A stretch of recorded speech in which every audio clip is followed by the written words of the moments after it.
Namaste Yogis, welcome to ABHYASA here in Cubbon Park.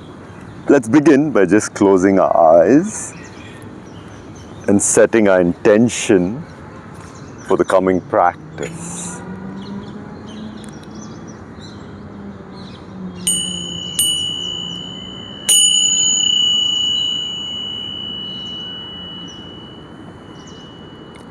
So whatever it is that you want from your yoga practice today, state it to yourself 3 times, and as you state and affirm that, visualize what it is that you want. Maybe you want something for your body or your mind or stuff in life generally, but whatever you want from the practice, let's keep it specific.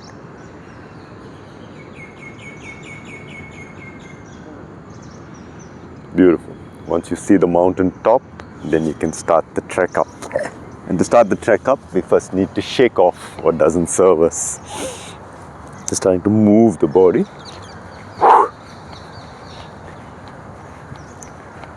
Just shaking off any stress hormones that may have developed.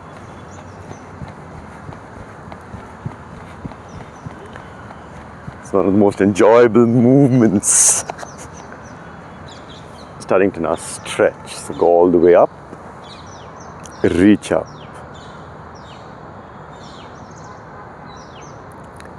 exhale, stretch your neck, neck to the side, other side, neck down, and the other way. Rotate your shoulders, get the range of motion.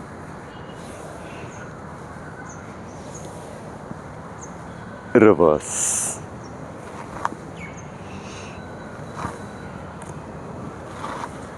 Stretch arms. And twist.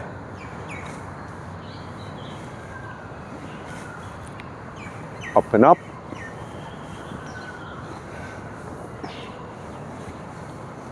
Start to rotate the hips.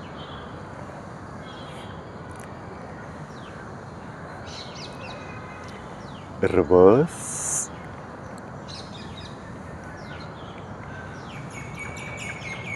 Start to stretch. Side.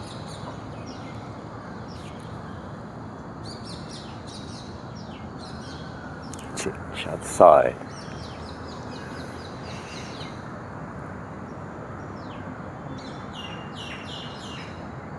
Change. Engage your thigh and glute, start to drop back.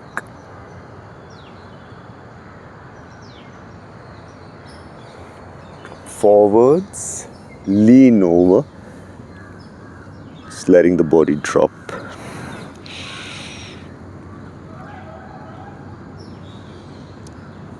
Change. Legs just a bit wider this time. And again, support your hip and drop back.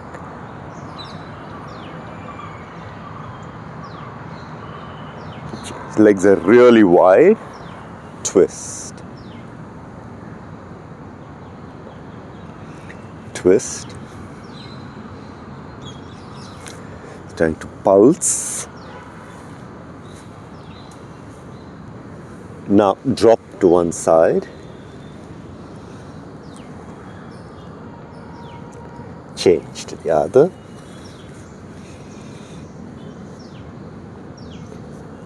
Back in the center, starting to push hips back.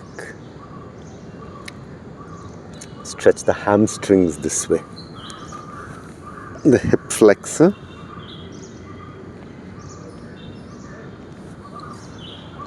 And as you're doing this, you're observing your breathing, and you can do so when you inhale, internally chanting hum.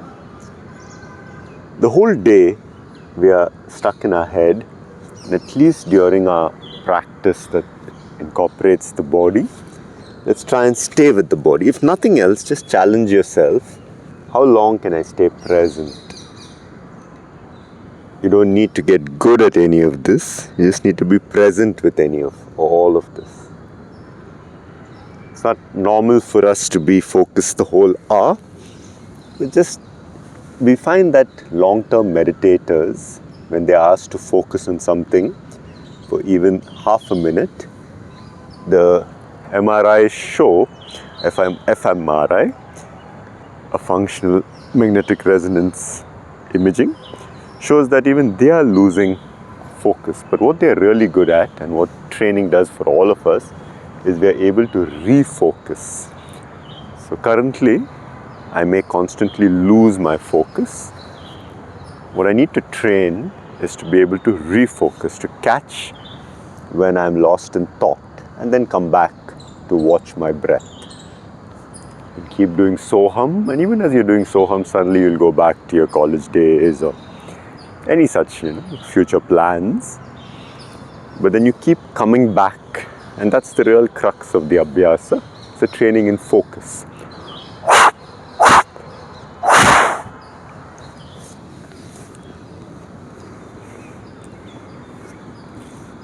Coming down to sit, so we begin with our pranayama. So the first thing that we want is Kapalbhati, to clear the nostrils, the mind and the lungs.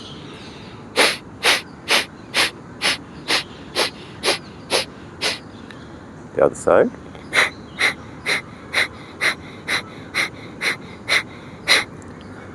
So let's use some breathing patterns. So the first one that we'll try is to do 100 times in Bhastrika Pranayama. Let's try that.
It was 108 rounds.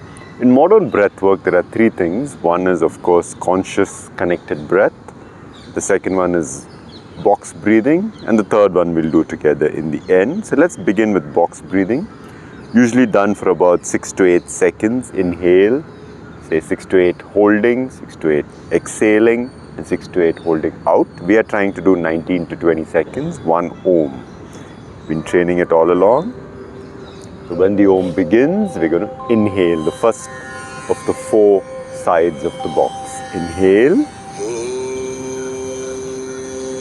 You'll end up filling up your stomach, chest, and you can visualize your awareness move up through the spine. That's a Kriya. Kriya is a movement of awareness. Now with the right hand, close your nostrils, right or left, just close the nostrils. This is the second part of the second line of the box.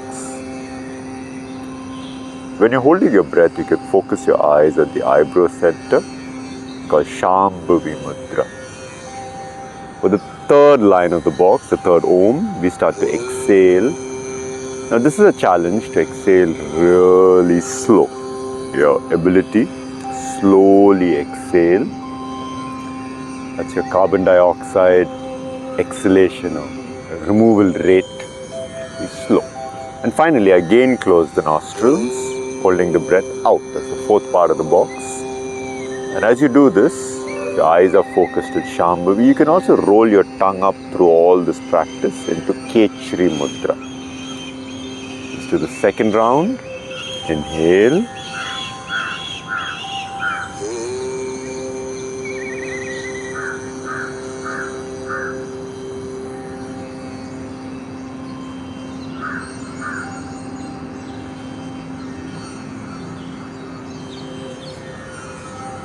hold your breath.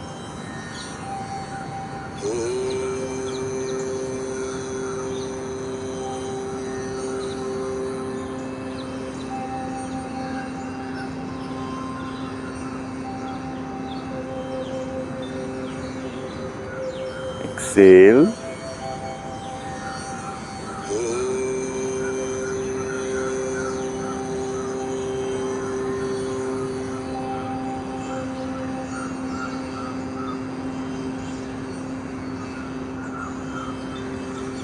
And hold your breath.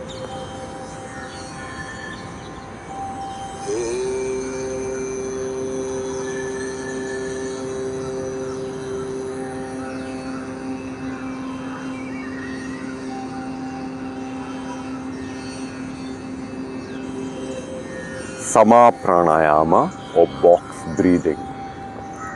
Now the next thing that we'll do is we'll do a conscious connected breath. So what you'll do is you will now inhale through the nose forcefully and exhale passively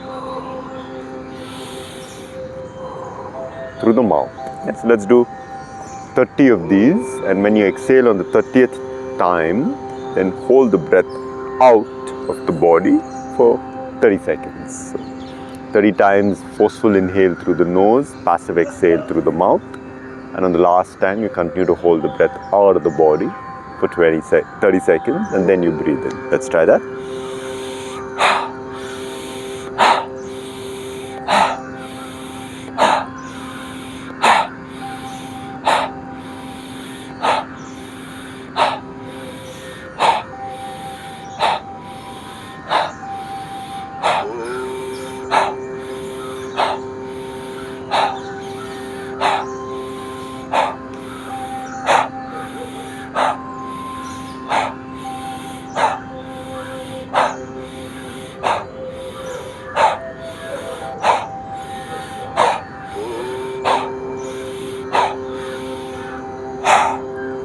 Now you close, there's no breath in the body. You close for the next 30 seconds. You're holding the breath outside the body. Let's do it for the entire orb to come.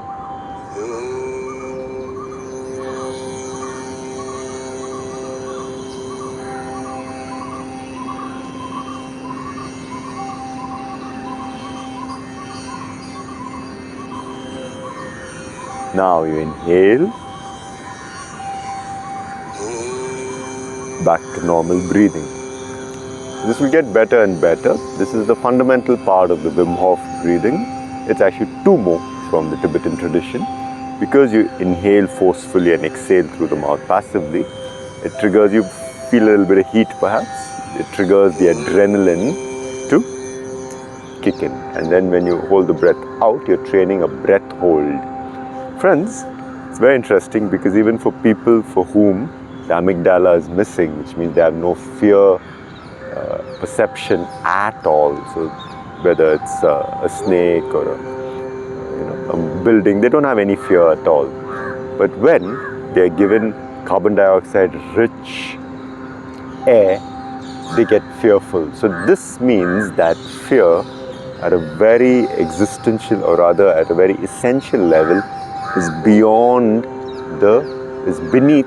the mind. The mind has its patterns of fears which allow us to survive through the world.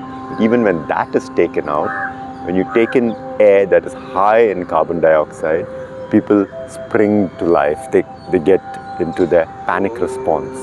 So by doing all this kind of breathing, and in that case you exhale out, and then you hold, because in Bastrika you're exhaling out forcefully, fast, the CO2 level has gone down.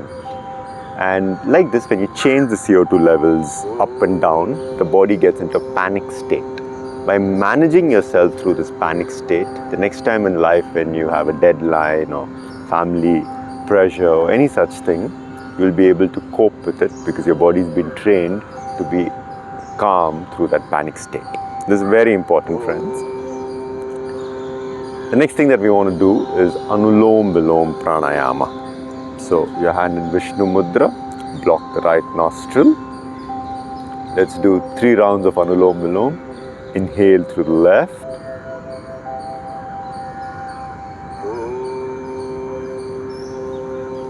Close your nostrils for what feels like double the inhalation time. Your eyes are closed at the eyebrow center, the tongue is rolled up. Exhale through the right.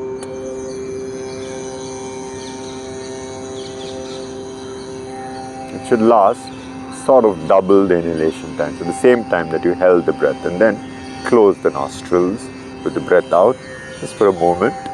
Inhale from the right now.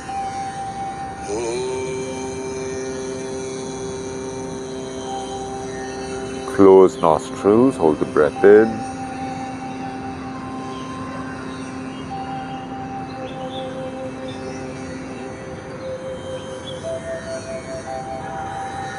Exhale to the left.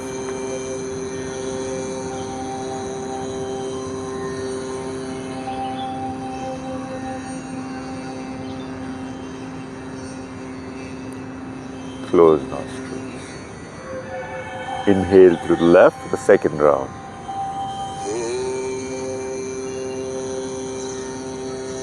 Hold the breath inside.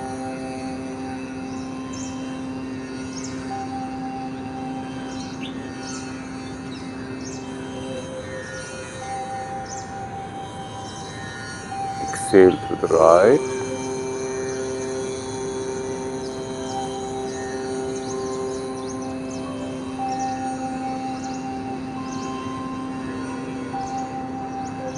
Close. In through the right.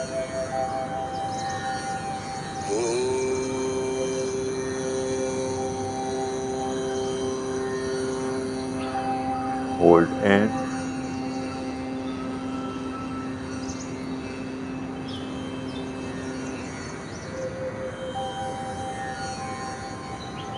Out through left.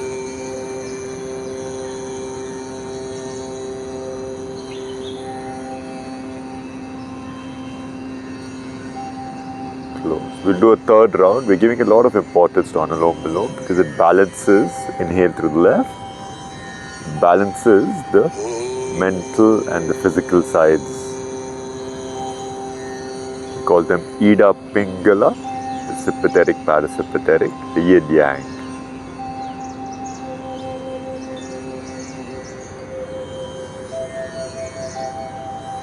Exhale right.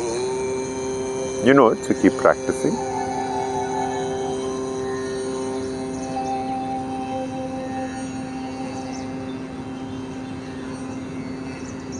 Just to remember that it balances the activating part of the nervous system and the calming part of the nervous system. This is critical for health. Too active and you'll burn yourself, and too passive and you lose your ability to do things.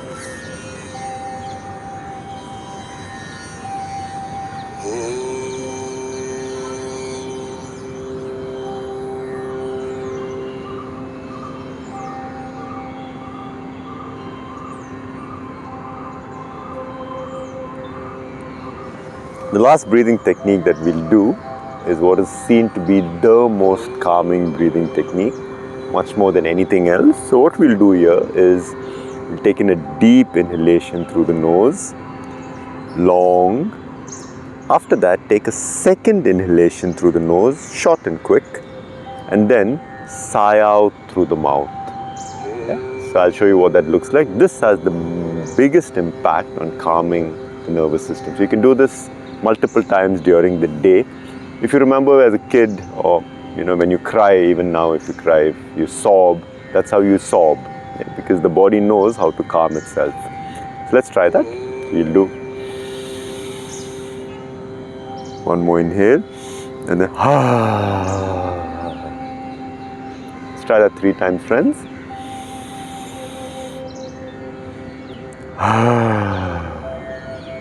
Last time. I'm showing it to you now. We shouldn't be doing it now because we don't want to calm down. We want to start to do our Surya Namaskars. But this is something that you do in the night before you go to sleep, or many times during the day. Anulom Vilom, and then that breathing. And finally, we'll take up Mahabandha. Blow out, drop the anal genital space, pull in the stomach and lock the chin to the chest with the breath out of the body. If you're having periods, you avoid the bottom two locks, just to the chin.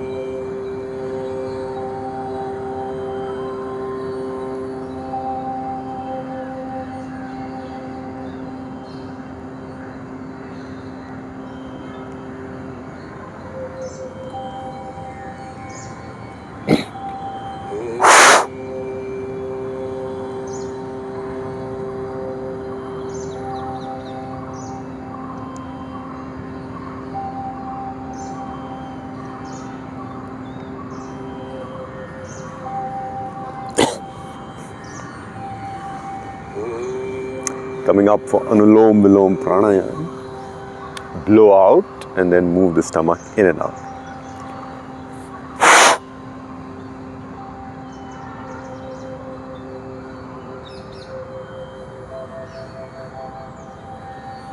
Noli Kriya, moving the stomach side to side.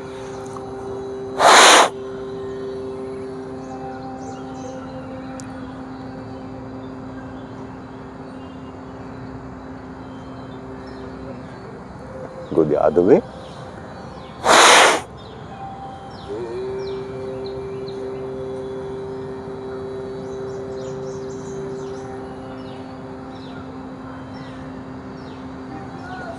Fantastic. Let's take up Surya Namaskar, and we'll first say Om Suryaya Namaha, salutations to the sun.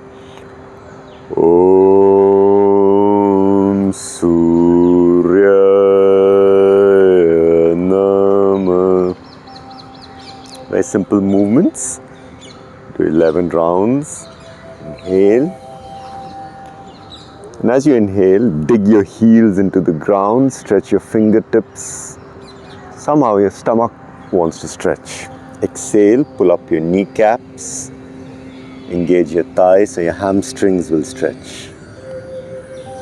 Inhale, get a nice extension.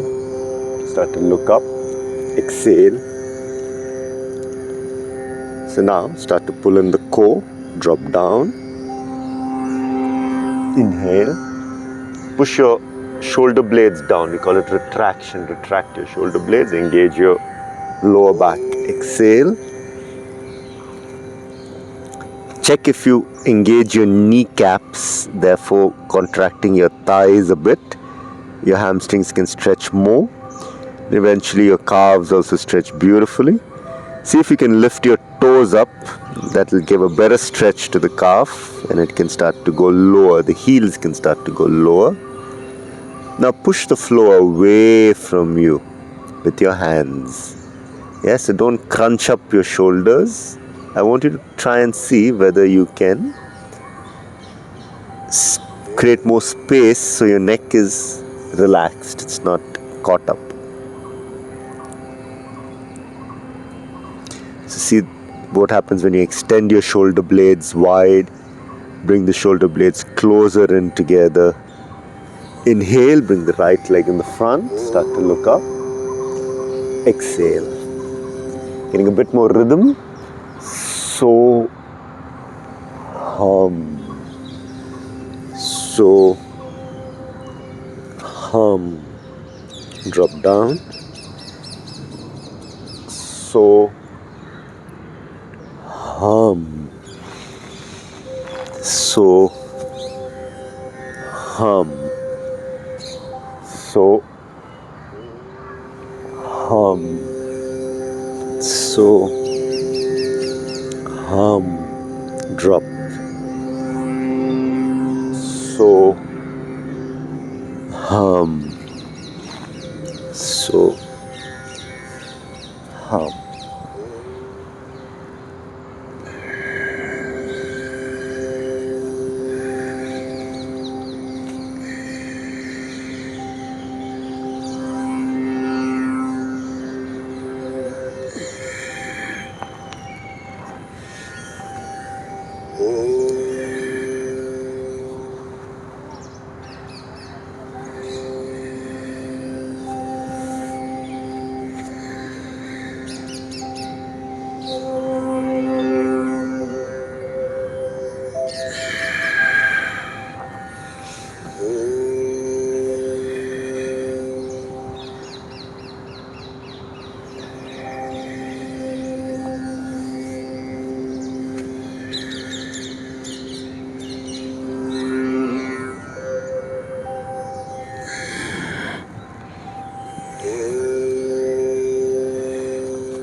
The last two.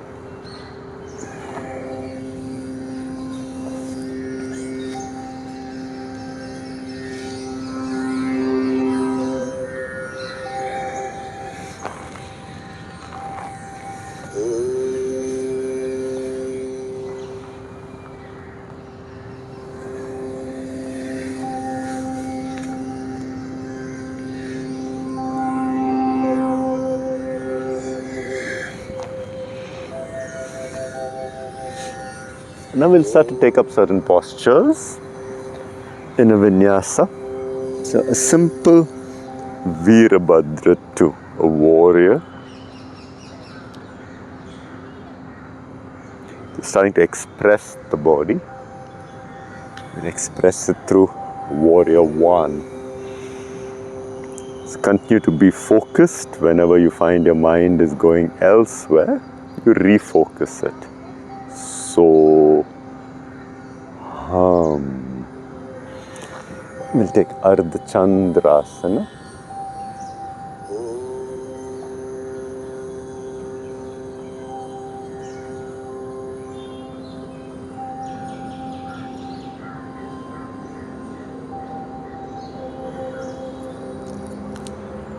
And then we take up Dancing Natarajasana.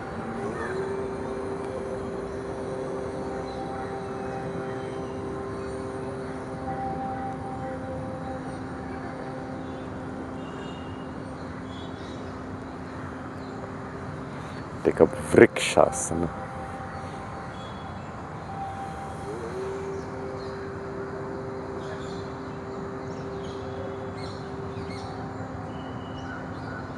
So it's a beautiful posture that we'll hold it for one more Om.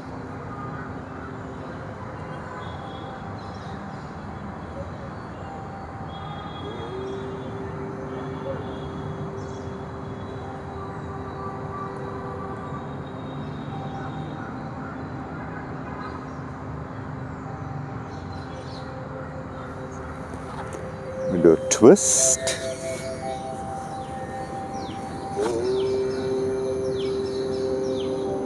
Wow. This twist feels so lovely.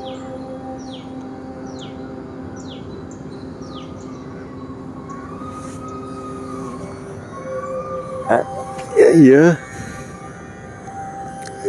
When I used to do a lot of reading, I'd read that people who are air sign, rather predominantly air, Vata, they love to twist. And people who are earth, they love to do balance poses. They're very good at it. Similarly, people who are water like to do forward folds. It comes naturally. And the fiery people like to do back bends. It comes naturally to them. Of course, I don't subscribe to the idea, but it's fun, right? It's fun to, as long as you understand the line between dogma and observable fact. You can have a bit of fun.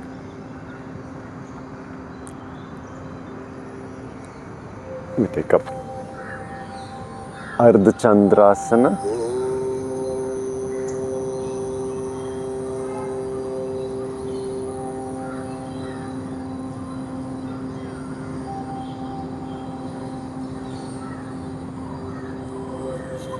And then we take up Dancing Nataraj.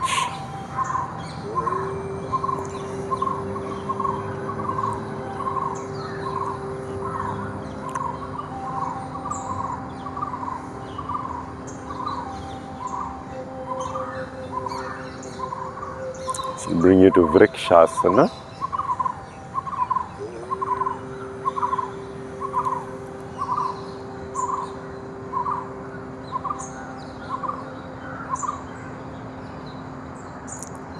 Just a bit longer than the other poses.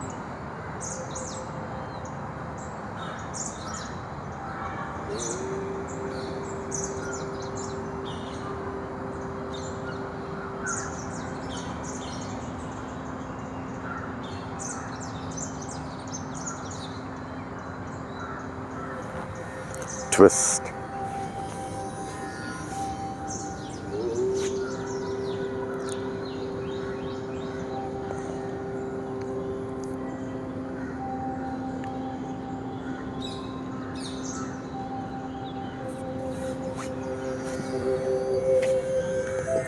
Start to drop down.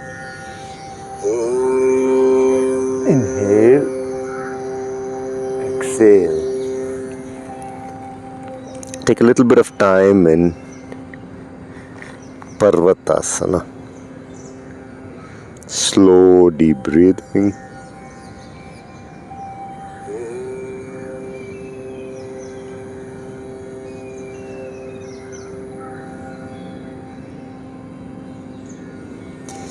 We'll move into Utkatasana, pushing your hips back.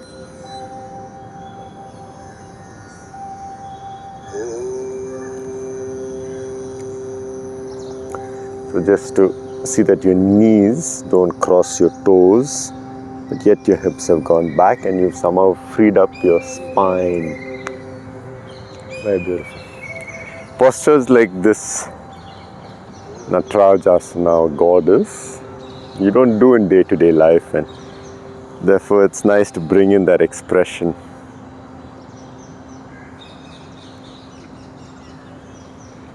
Fantastic. Let's do something for the back. You can start with Ushtrasana.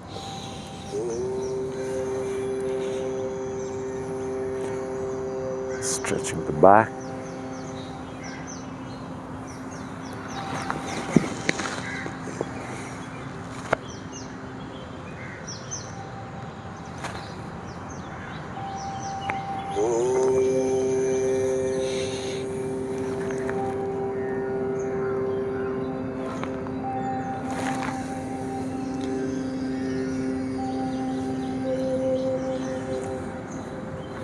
From here, we can let's take up Dhanurasana first.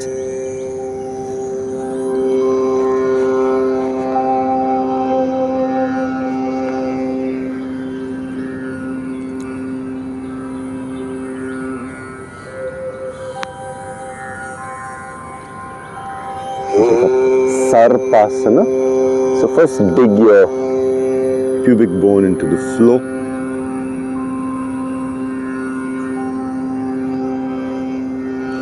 And now, Shalabhasana.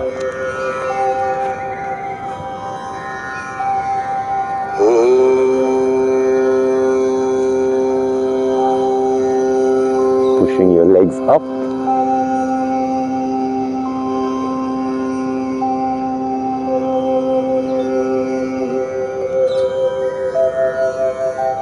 Change.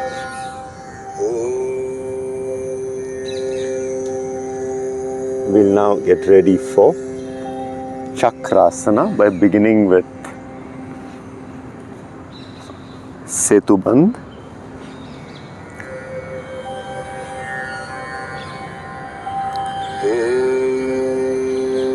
Hips go up.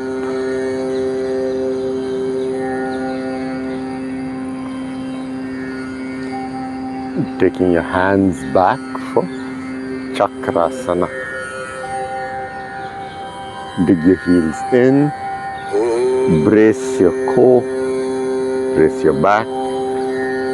You can first just put the head on the floor, and then if you're comfortable, then you start to push up. If you're not comfortable, you keep the head on the floor and then contract the glutes and thighs and slowly push up.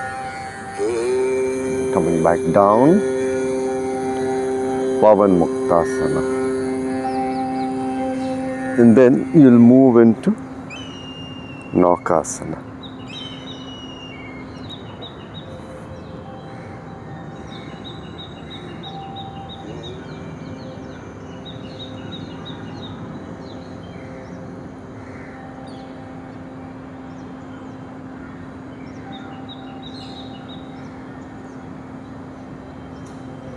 Turn to the side.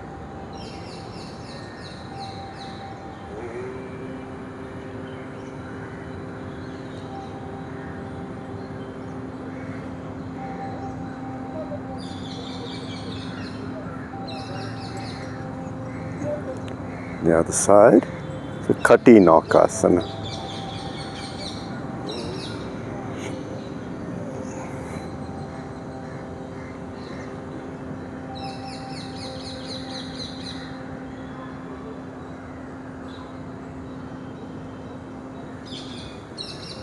Fantastic.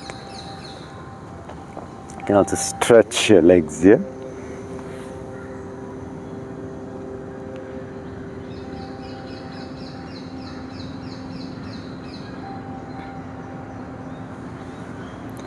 Then coming to sit like this, just to get your spine straight once more. Once you have done that, we'll take up plank, Santolanasana.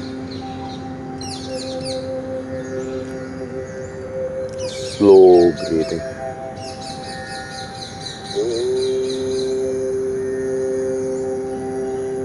So push your shoulder blades back, retract it, engage your core, drop your hands down.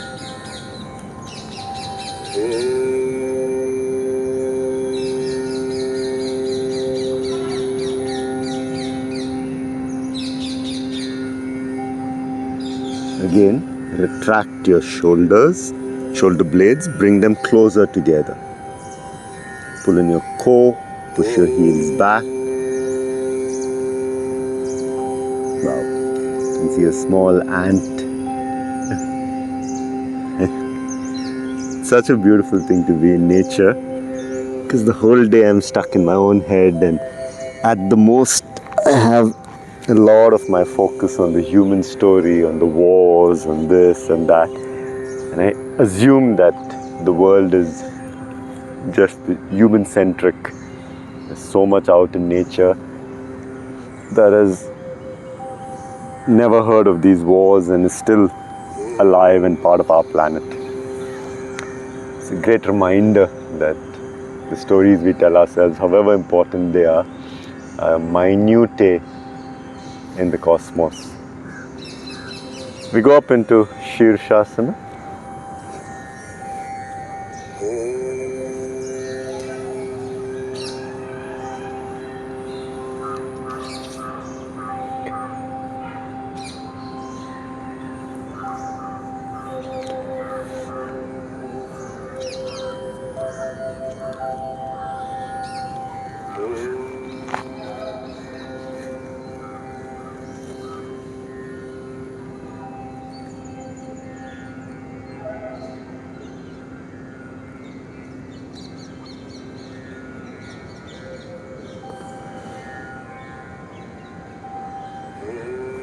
So when you're doing that, just ensure that your inner thighs are engaged, that you're pushing your legs up and you're contracting your core and bracing yourself up. You can bring your shoulder blades together, you can retract it, see if that helps, else spread it wide. But make these, we call this kinesthetic intelligence.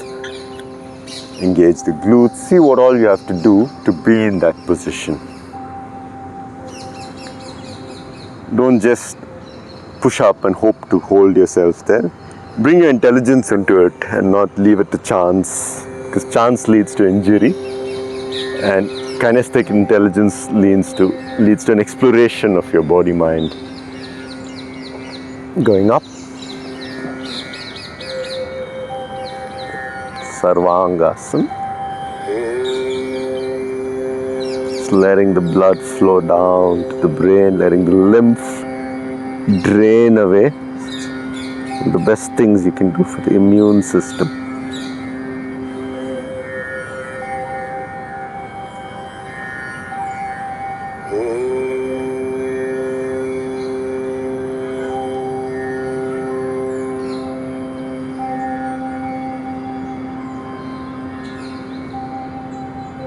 Halasana.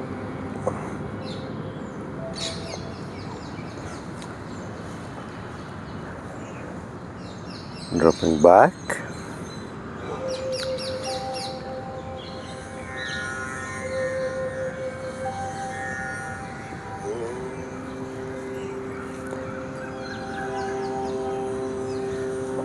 Let's take up a nice little twist, Ardha Matsyendrasana.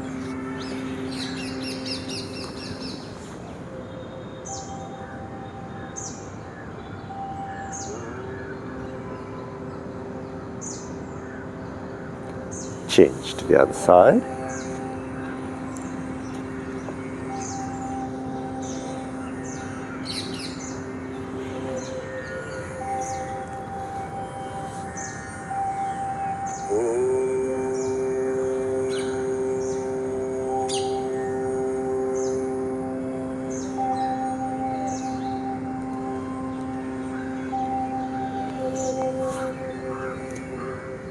And now we'll take up the left knee over the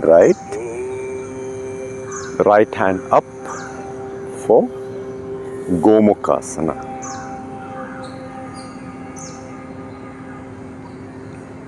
Take a couple of deep breaths.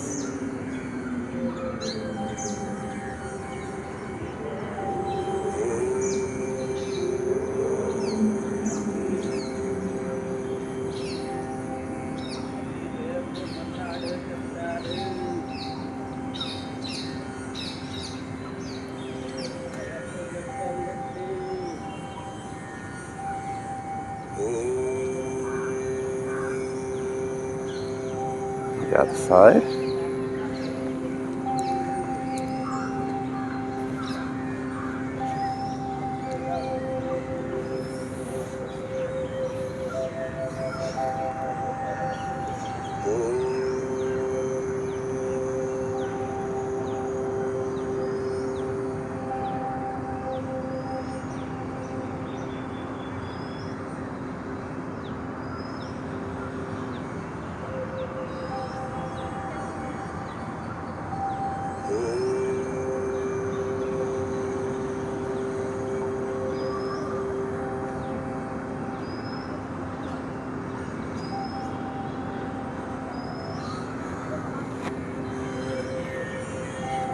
Fantastic.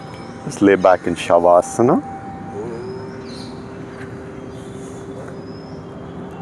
We've done a very gentle practice, so we don't need too much relaxation time. Take 3 deep breaths here.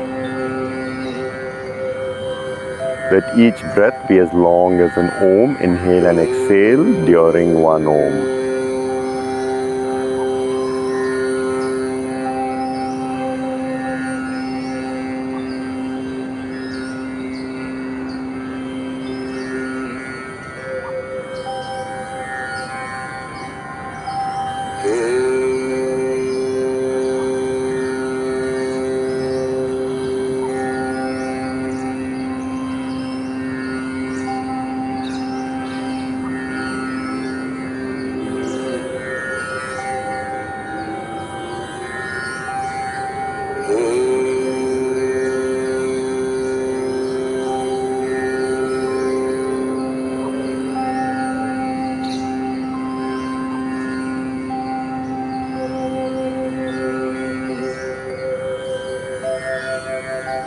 Stretch the body, turn to the side,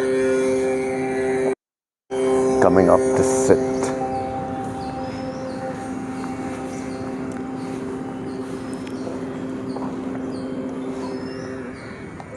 Take up a meditative posture.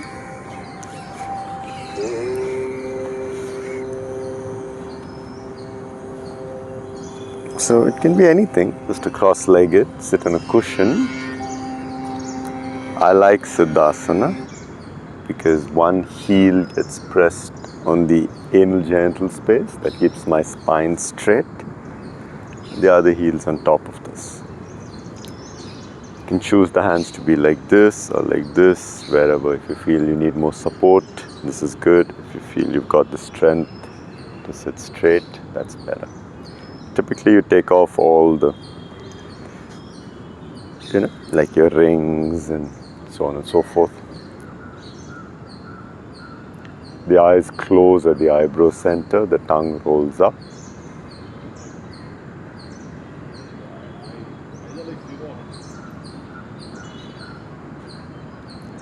For the next 10 minutes in meditation, the only thing that we are doing is that we are watching the breath. We don't need to add anything to our meditation. In fact, we need to reduce the amount of stuff we are doing. By stopping to move, it really helps us. Once you know how to meditate, you can do it when you're running or anything. But to say running is my meditation or dancing is my meditation is not right, because meditation specifically means you understand the contents of your consciousness. You understand the context and how consciousness operates. Being fully immersed in an activity is called flow state. It's not really meditation in that sense. You're in a flow state. When I'm writing, I'm in a flow state. But it doesn't tell me or educate me about the makings of my consciousness itself. I'm in a flow state, which is beautiful. It makes me very happy. But in meditation, I begin to understand how my consciousness is created, how everything happens moment to moment. Once I know how to, then I can do it while I write, while I run, while I dance. I hope you get that distinction. You're sitting there. For the next 10 minutes, you're just watching the breath. As we discussed, the mind will wander. Acknowledge if it's gone to some bodily sensation, some emotional issue, or some mental problem you're solving in your mind, or something of that sort. Just acknowledge it. Come back to your breath. You will realize in the next 10 minutes just how distracted you are. Anybody, even the most experienced meditators are always distracted, but they learn to come back faster to focus. So it's not that you're not doing anything, you are training your mind to be focused. Once you get this focus, then you won't need it, because right now we are training to focus on breath. Later on you can focus on anything you wish to, your mind, thoughts, anything. So for now, breath. If it helps you, you can keep a chant, so, or even better, you can just count your breaths. Just breathe in 1, breathe out 1. Let the count be as long as the breath itself. Inhale, exhale, then 2, 2. When you lose track of your count, when you remember, start again at 1. So let's try that, and I'll tell you at the end of 10 minutes.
Notice how quickly you drift into a particular thought, And when you remember, you come back.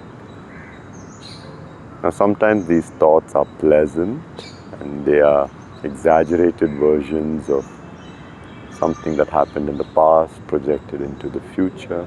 Sometimes they are painful.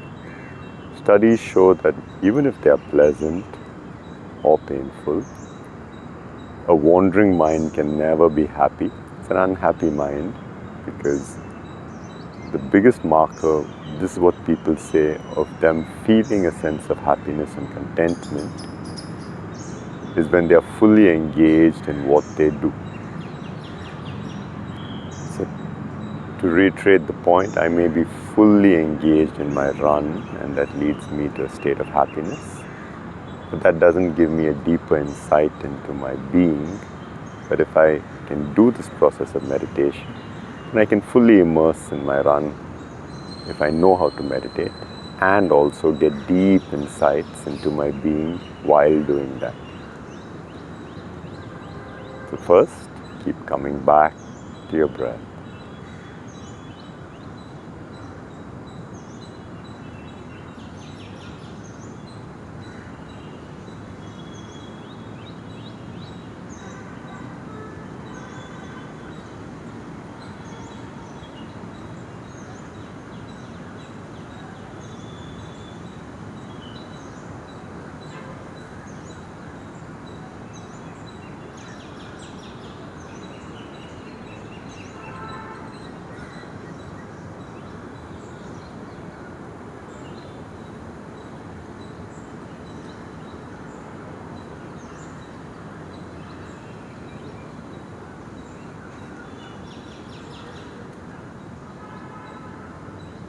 And I notice the sounds of the birds.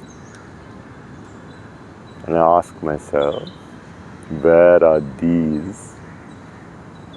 Each sound is an event in my consciousness. It's happening within my conscious experience. It comes suddenly, it leaves suddenly. There's so many other sounds that my human sound apparatus is unable to pick up.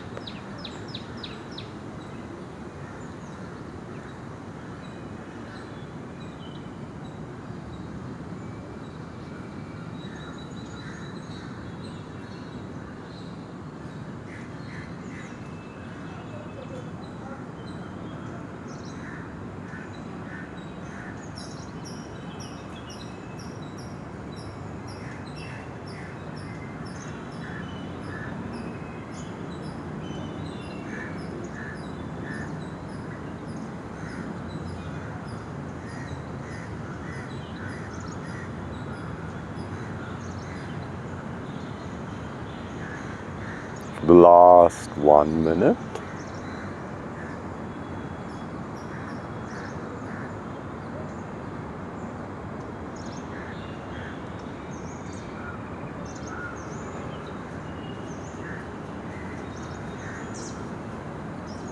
Keep coming back, keep refocusing on breath whenever you find you have drifted.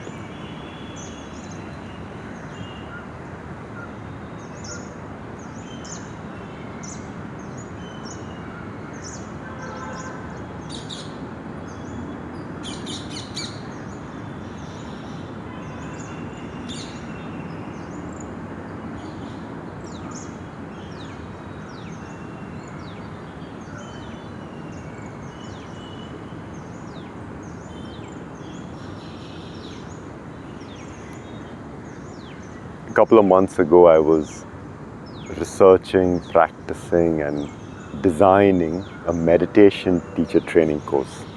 I've designed many yoga teacher training courses. I deliver one a year in the Himalayas, but I do it for many schools. I develop their curriculum and so on. This was a meditation teacher training course, again, 20-day program. And during the process of recording, I realized just how distracted my mind is. I've been doing this for 21 years, makes no difference. My mind is still, of course I can refocus it, but it's going all over the place.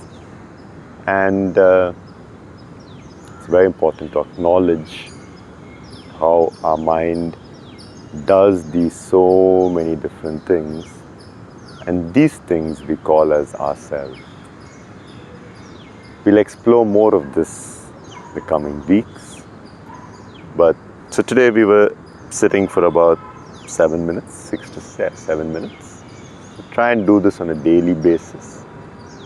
You don't have to change the contents of consciousness. What that means is you don't have to manifest something. Before you go down the journey of becoming your best self, first question whether the self exists or not. Don't take it for granted that you have this self that you need to improve upon. A lot of the idea on duality comes from this very beautiful description from the Vedas. The human condition is like this. There are two birds sitting on a branch. One bird is eating a fruit and the other bird is watching it. I am cooking and I am watching myself cook. So I've become a watcher and an actor. And for most of us, this is our experience of life. I may be sitting here, but there's something in me talking to me. So almost like I'm two. And where is that that's talking to me? Most of us feel that it's internal somewhere in the brain. You may call it self, soul, and so on. And you feel that you're within of this body. And before you try to change those ideas, thoughts, that sense of self, search for it to see where it actually exists. And maybe the Buddha's insight of non-permanence may also interest you. For the next week, keep doing the simple mindfulness exercise, watching breath. Namaste, Yogis, till we meet next week.